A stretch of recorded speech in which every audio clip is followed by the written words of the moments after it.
Hey everybody, Quad Nines here, and I finally finished my Sygg River Guide EDH deck. So I thought I'd go over it with you here. I've been posting pictures of it on Twitter and talking to different people about it, but I don't know, it went pretty fast. Got a lot of the cards through Puka Trade, some on eBay, picked up a couple from just different online vendors.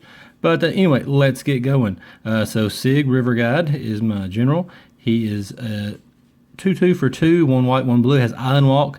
But the big thing is he can, for 1 and a white, give target merfolk you control protection from the color of your choice till end of turn. So, you know, can protect himself, can protect other ones, just from removal, just damage, different things. Pretty strong, actually. Getting him out on turn 2 just about every game. So when some games commander damage, sometimes he just is enabler for other things. So put him over here with the token here. Okay, so the basics, I'm running 12 islands. I picked this John Avon art because it's really sweet from Return to Ravnica. I've got 6 planes. I got the Dragon's Maze pre-release promo planes because it also is sweet. Got, for starting off, 2 of the only 3 non-full cards in the deck. I got a Tundra, which obviously is the best dual land you can have for these colors. And a Flooded Strand that can go get it, or my Hallowed Fountain if I don't want to get one of my basics. So, like I said, land base is pretty good. Got a lot of sources of white, but almost everything can tap for blue. Besides, of the 36 lands, I think 10 or 12 can't tap for blue. Most of them can. Command Tower, any 2-color or more deck, you want to play this. It's just very good fixing for no drawback. Glacial Fortress almost always comes in play untapped. Same with Wonderwine Hub. I play a lot of merfolk, so always revealing one to that. Pretty easy. Coastal Tower comes in play tapped. Not the best, but just look at it. It looks really good. It's a nice looking foil. And like I said, I just need sources of blue that also tap for white. Nimbus Maze, the fixing is real with this because if I need white, I probably have an island in play and vice versa. And once again, another good looking foil. I like the Future Sight bordered cards a lot. Tranquil Cove, Azorius Guildgate, and Sygg Refuge, just the 2-color come to play tap lands. A couple of them gain life randomly. It's not the worst. Fairy Conclave also comes to play tap, but it's the main land. Can do the last bit of damage or block in a pinch. I don't know. I do like the card. I thought about getting Celestial Colonnade, but this deck isn't really designed to use 6 mana a turn to attack for 4. So, trying to do things a little bit cheaper and a little bit faster. Iganjo Castle, really good with Sygg. A couple other legendary creatures can prevent them from dying in combat or burn spells, just prevent 2 damage. Comes to play untapped, so it's kind of like a plains with upside. Sygg Step can give you protection from a color to get those last couple points of damage through blockers, or if they've put some kind of enchantment on your creatures, you can give it protection from it, so it'll fall off. Temple of the False God, it's pretty bad in your opener, but as the game goes on, it gets really good. This is a French one. It's one of the few foils I could find. But yes, very good card. It's closest thing to ramp in a single land.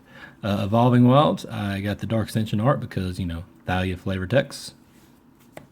Reliquary Tower, this is a blue deck.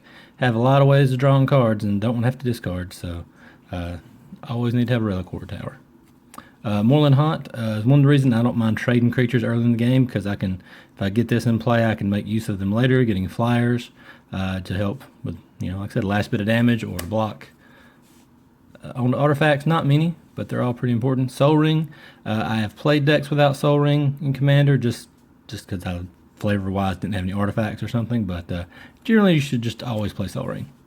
Aether Vial, just like in Modern and Legacy, Merfolk decks really benefit from Aether Vial. Leave it on 2 or 3 and be able to, flash creatures in uncounterably and save on mana. Pretty good stuff. Talisman of Progress. The fixing is okay. The damage, a couple damage if you have to use it for fixing doesn't hurt, but it's just kind of ramp. It's not too bad. Vidalcan Shackles. I do run a lot of non-basics, but there's 14. I think 14 islands in the deck, so you just get 5 or 6 out. You can still just about anything you want, unless it's Eldrazi, but this does a lot of work. The Cage Sun. Once again, I just choose blue. Most of the lands tap for blue, and most of the creatures are at least blue, if not blue and white. So this is a really good card to get out. Really shortens your clock if you got a bunch of small creatures out. Ring of Evosile starts the equipment package. It's really good on Sygg because you can give him hexproof, but with his ability you don't really have to anyway. But you can also get in the +1/+1 counter H upkeep. It makes him big pretty fast, and really shortens the commander damage clock. Lightning Greaves, another thing, gives him haste, but the Shroud is kind of big. Now it's a non-buff if you put it on something else, because then Sygg can't protect them. I don't know why it would need to, but I guess if you wanted to attack and need protection from their blockers. But still, always good to have Lightning Greaves. Same with Swiftfoot Boots. It's in Russian, but that's what it is, Swiftfoot Boots. Same thing, except for it's got hexproof instead of Shroud, and it costs 1 to equip instead of 0. But always good to have in EDH are your things that give hexproof for Shroud and haste. So now Diviner's Wand, I got this. I used to run this in my Zami EDH deck, the Wizard deck. Most of my merfolk are wizards, and the few creatures that aren't merfolk are pretty much wizards. So getting your creatures big with flying and also just being able to draw a card for 4 mana, pretty strong. The last equipment is Sword of Light and Shadow. To be honest, it's in here because I've got the Judge Foil that I wasn't doing anything with. And, black and white are really good colors to have protection from. That's what most of the removal is. There's red damage-based removal, but it's not as prevalent. I'm not really worried about it as much. And also getting the creatures back is good. The life gain doesn't really matter as much, but recurring the creatures and having the pro black and white, pretty good stuff. Starting off with the instants, I've got a couple counter spells. Got Force of Will, the third of the non-full cards in here. I would pick up a Judge one, but I don't have 750 or whatever they're going for now. And I like this art better, to be honest. Therese Nielsen, tough to beat that. But Force of Will, almost always free. Late game I can hard cast it, but early on I don't mind pitching a card to counter something big. Counterspell, this is the best counterspell in my opinion. The flavor text is just great. So your attack has been rendered harmless. It is, however, quite pretty. This is from Mercadian Masks. That one and Tempest are probably my two favorite outside of, I like Beta and all that good stuff, but I like those a little better. Render Silence is a real good one because you've got some people, like I know I do it, while I'll throw a spell out there trying to get it countered if I think they have a counter spell, so I can resolve what I actually want to that turn. This, you just counter the first thing they play, and then they can't cast anything else that turn. So it gives you a turn off where they can't really interact with you. Condemn was a lot better when you could tuck generals, but it's still a good way to get rid of indestructible creatures, Eldrazi or like Avacyn or something like that. The life gain that they get usually doesn't matter a whole lot. It is sometimes, like if it's an Eldrazi, but getting it off the board is a little bit more important. Azorius Charm, generally you don't want to be using the put it on top of your library unless you're just trying to blank their draw stat for a turn. Usually you're drawing a card or giving your team lifelink, which, like I say, if you've got a bunch of small creatures, gaining the, gaining a couple life's no big deal, but 10 to 20 definitely can win races and just get you ahead enough. But like I said, it's never a dead card because you can always just draw with it. Cyclonic Rift should really be banned in Commander. Like this and Deadeye Navigator are two of the most oppressive cards to me. But I'm not on the committee for banning, so I'm going to play it. I like the card. 2 mana in a pinch to get rid of one thing, or 7 to get rid of everybody's stuff. Plagiarize this card and the next one, which is Gather Specimens. These kind of the same thing, but for different types of cards. If the opponent would draw a card during that turn, I draw it instead. It costs 4. So if somebody tries to get a big Blue Sun Zenith, Sphinx's Revelation, stuff like that, any kind of big draw spell, I'll cast this in response, and I get to draw them. So pretty good. Same thing with Gather Specimens.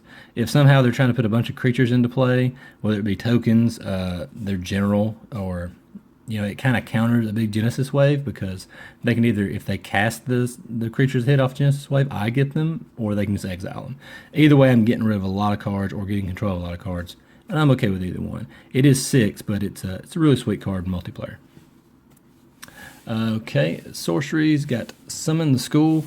This card has a lot of synergies with the deck. You get 2 Merfolk out of it for 4 mana, but then you get to tap 4 Merfolk and return it to your hand from the graveyard. So you can really get this going mid to late game, just pump out a lot of creatures, and it fuels itself. So being able to tap or just having a lot of wizards out or merfolk out in this deck really adds up on the abilities. We'll see that later in the creatures. Supreme Verdict, if I'm going to play a Wrath, I want it to be uncounterable. This is really a reset button if I get behind for some reason or just can't deal with something. But yeah, Supreme Verdict, can't go wrong with that one. Right of Replication, granted sometimes you want to copy one of their things, but a lot of times I just make 5 copies of a Lord like Lord of Atlantis or Master of the Pearl Trident, and that adds up damage really fast. So never go wrong with Right of Replication.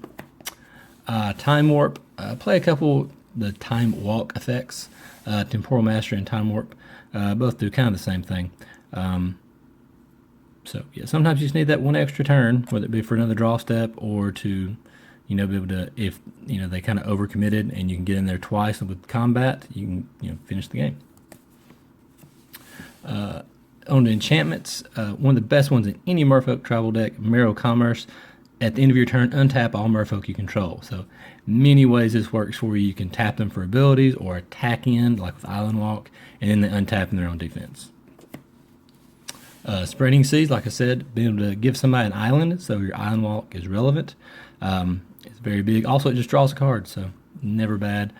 Also, one devotion. Don't have Thassa. I instead decided to play Monastery Siege. And this is for weird flavor reasons. Like one of my friends plays Thassa as his commander, and I don't want to be attacking the Thassa deck with my own Thassa. I don't know. I'm funny about flavor sometimes. Sometimes I don't care, but this time I thought, well, Monastery Siege draws me a card and I get to discard. So it's some of the better points of Thassa without, the 5/5 indestructible. But yeah, definitely like this card a lot.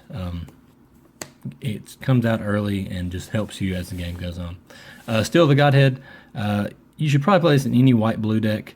The creature can be one or the other. If they're both, it just becomes really big and really hard to deal with. If I put this on Sygg, he's a 4/4 lifelinking unblockable with Island Walk. So yeah, not that unblockable doesn't take care of that, but definitely run this if you got a blue-white commander or just a lot of blue-white creatures in your deck. Biden of Thassa, drawing more cards, making their guys suicide into your better blocks, or just clearing the way for the next turn so you can attack. Usually if I resolve Biden and have creatures in play, I have a good game. Another flavor card, Confiscate. Volition Reigns from Scar's block is generally just better. They're both 6 mana. Volition Reigns has one more Devotion, which usually makes it hard to cast, but not in this deck. Anyway, it's got Lord of Atlantis flavor text, and he's on here taking, a city down. So flavor-wise, for the Merfolk deck, I had to play this one. Just kind of have to. Only one Planeswalker in the deck. I could run stuff like Karn or, Tameo, different stuff. But Jace, Architect of Thought, he does what I want him to. He gets me more cards. He makes their attackers smaller. If they're spending their turns attacking him, I'm saving life on that. So I like the card. And his -8 is really good in Commander. He doesn't get a good rap in EDH, but being able to go get the best card out of your deck and your opponent's decks, it's kind of hard to lose from there, I would figure. So on to the creatures. We got Kasi Trickster. The 1-drop gets really big in multiplayer games. Heads up, he's not as good, but still, for 1 mana, tough to beat. You wind up with a 5/5 or a 6/6 relatively fast. Cryptologist just helps you dig to your good stuff, gets rid of lands when you don't need them. Just good early plays. Tideshaper Mystic, another thing that can give an opponent an island in case you need to be able to attack with Island Walk. Sometimes if I don't have a white source, I can make one of my lands a plains to cast Sygg or just some other white spell. So very versatile card. Just a 1/1 for 1. So yeah. But once you get something like Lord of Atlantis or Master of the Pearl Trident out, any of your Merfolk can become pretty good beaters. Of course, Lord of Atlantis will pump other people's Merfolk, but that doesn't really come up that much. Master just pumps yours. So, and I think that's the JSS full, so pretty sweet. Coral Helm Commander, for 4 additional mana after you cast him, he becomes a 4/4 flyer and pumps the rest of your team. So sign me up for that. Tidebinder Mage, in multiplayer games, you can almost always find a target, and it's a 2/2 for 2. So it's just, even if you cast it for no tap ability, it's it's not embarrassing. Silver Guild Adept. Almost always going to have a Merfolk to reveal. Drawing the card is fine. And, if you can't for some reason, I don't really want to pay 5, but being able to draw the card makes it okay. Stony Brook Banneret. All my wizards and Merfolk cost less. Always good. Stony Brook Angler. 2, you may tap or untap target creature. Like I said, a lot of my creatures have tap abilities. So being able to use them twice a turn is good. Or if I want to tap down somebody's blocker, something like that. Now, Judge of Currents, anytime a Merfolk becomes tapped, I gain a life. So with something like Marrow Commerce out, or then with attack in, gaining life, using other abilities, this stacks on top of those. So it's a pretty good card. It's one of the few white-only Merfolk I have, but pretty strong. I think it definitely deserves a spot in the deck. Void Mage Prodigy, one of the few non-Merfolk, but he is a wizard. It's Kai's Invitational card, and, I pump out a lot of Merfolk Wizard tokens, so being able to pay 2 and sack one of those to counter a spell. I only run the 3 counter spells, but this guy on board with any number of Merfolk makes it where I can pretty much counter whatever I want to. Vidalcan Aethermage, another non-Merfolk, but finds up all my other important cards, including you can find Diviner's Wand because it's a wizard equipment. You can do this at instant speed for the wizard cycling. So yeah, definitely any kind of wizard-based deck, it's good to have this card. Phantasmal Image. A lot of times it just copies one of my lords. Occasionally it'll copy like their Eldrazi or something. Phantasmal Image, it does have the drawback of being targeted, but if you get something with an enter the battlefield ability or a lord, it can make its value just right when you play it. Adaptive Automaton can almost always name Merfolk, occasionally name Wizard, but pumping all your creatures pretty much, and it's colorless, so I can always cast it on turn 3. 3 mana. Marrow Regery. Pumping my Merfolk is good, but being able to untap or tap things when I play a Merfolk spell, pretty big. Like it can make me where I can untap my own lands to get off more spells in a turn, play more creatures, really flood the board. So definite strong card. One of the last lords, Merfolk Sovereign. He pumps on my Merfolk and can make something unblockable if for some reason it's not already unblockable. But pretty basic one there. Now, Lowell Mage Mentor is very good. His ability is quite relevant. Like I say, if I counter a spell with just one of the abilities of the creatures, or relatively all the time, if it hasn't been a board wipe, I'll have 7 Merfolk out. So just tapping them to counter a spell is really big.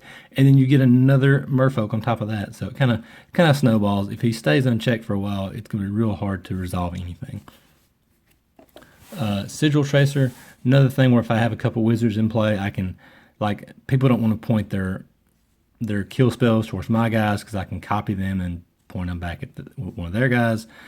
Big draw spells, I can copy it and mine resolves first, and then I might draw a counter spell, so definite good card. Sage of Fables, once again, almost everything's a wizard, gets counters. If they are casting a board wipe and you can't counter it, sometimes you can draw 4 or 5 cards to reload.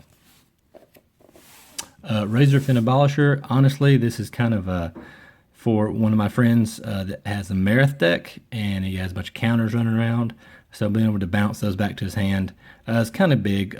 It's just a 2/2 for 3 as well, so it's not awful, but yeah, that ability, when it's good, it's really good, and if it's not relevant, that's okay too.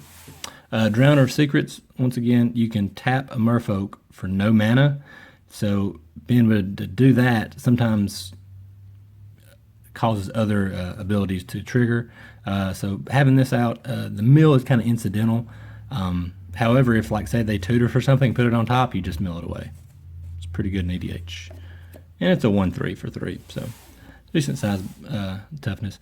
Now, Stony Brook Schoolmaster combos very well with that, because whenever he becomes tapped, you make a 1/1. So I can tap him with the Drowner of Secrets to make a 1/1, and I can tap the 1/1 and just mill up. If I've got the Gain a Life Merfolk out, it just kind of snowballs. Marrow Harbinger goes and searches up any Merfolk, puts it on top of my deck. He's also randomly just a 2/3 Island Walker for 4, which is not that bad. But yeah, being able to search any of them up is really big. Master of Waves is a lord, but not for Merfolk, which is Kind of awkward, honestly. But you get +1/+1 to all your elementals, and he makes quite a few because there's a lot of blue mana symbols running around.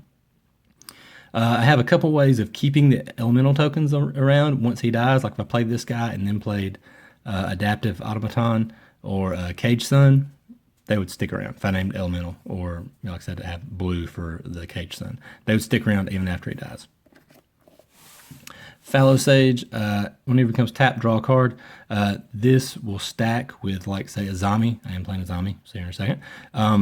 Like if I tap him with a Zami, I get to draw 2 cards because the triggers stack. So, Surge Spanner, being able to tap this and pay 2, bounce something. It's not quite as impressive as Buyback Capsize because you have to have some way to tap this guy, but still pretty good. Talrand, you saw I didn't have many instants and sorceries, but I feel like just about any Merfolk tribal deck needs this guy in there, and even if you just get a couple Drake tokens, he's worth it pretty fast. Now, Sea Hunter, not a Merfolk, but finds any Merfolk you need and puts it into play. Repeatable. This whole cycle of cards, there's one for elves and one's for goblins.